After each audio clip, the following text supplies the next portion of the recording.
Corona संक्रमण ने देश की पूरी अर्थव्यवस्था को हिलाकर रख दिया है। कोई ऐसा उद्योग नहीं है जो इससे प्रभावित ना हुआ हो, लेकिन होटल इंडस्ट्री एक ऐसी इंडस्ट्री है जिस पर इसका सबसे पहले असर पड़ा। उत्तर प्रदेश में करोड़ों की इंडस्ट्री इस समय पूरी तरह से ठप पड़ी हुई है।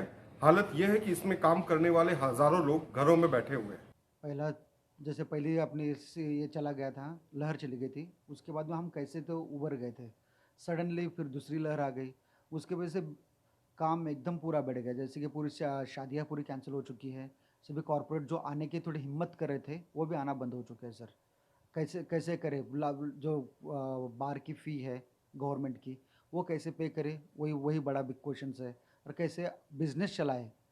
मुझे लगता है 80 से 90% तक का बिज़नेस लॉस है। तो ये जो 2-3 साल हैं, जो हमारे जो 1 साल बीत चुका है कोरोना स्टार्ट हुए, और आगे वाले 2 साल, इसमें हम बहुत से होटल्स को शट डाउन होते हुए भी देखेंगे, बहुत से होटल्स को ओनर्स चेंज करते हुए भी देखेंगे, क्योंकि काफ़ी इंफ्रास्ट्रक्चरली बहुत हेवी प्रोजेक्ट्स होते हैं, एक्सपेंडिचर बहुत हेवी होता है, लोगों के लोन्स होते हैं, लोगों के बहुत सारे, इसमें लोग अपनी काफ़ी प्रॉपर्टीज़ गिरवी रख के लोन्स लेके बेचकर इस इंडस्ट्री में एंटर करते हैं। तो कैपिटल इंटेंसिव इंडस्ट्री है।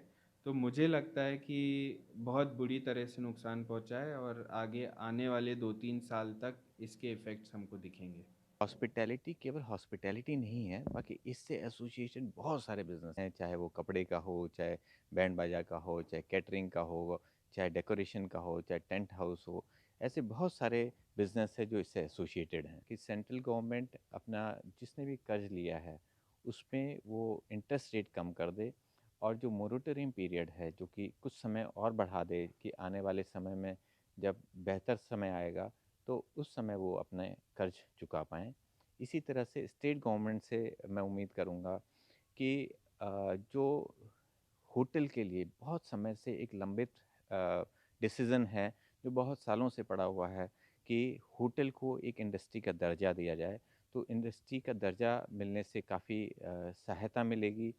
इसके अलावा मैं उम्मीद करूँगा स्टेट गवर्नमेंट से कि जो बार के लाइसेंसेस दिए गए थे, जितने महीने होटल बंद रहे हैं, उसको प्रो राटा बेसिस पे जो बार के लाइसेंस फ़ीस जमा या अन्य फ़ीस जो जमा करी गई हैं स्टेट गवर्नमेंट को, उसको आने वाले वर्षों में एडजस्ट कर दे।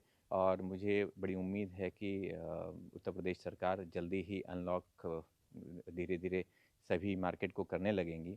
तो मैं एक रिक्वेस्ट और करना चाहूँगा स्टेट गवर्नमेंट से कि कभी भी जब इस तरीके की परिस्थितियाँ आएँ, तो जो कई बार लिमिट हो जाती है कि 25 लोग से ज़्यादा नहीं, 50 लोगों से ज़्यादा नहीं या 100 लोगों से ज़्यादा नहीं, क्योंकि बहुत सारे वेन्यूज़ होते हैं जो काफ़ी बड़े होते हैं, बहुत वेन्यूज़ होते हैं बहुत छोटे होते हैं।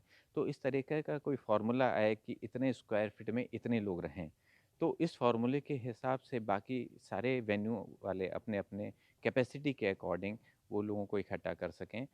कारोबारियों की माने तो इस इंडस्ट्री का 40% रेवेन्यू कॉर्पोरेट क्लाइंट्स पर निर्भर करता है।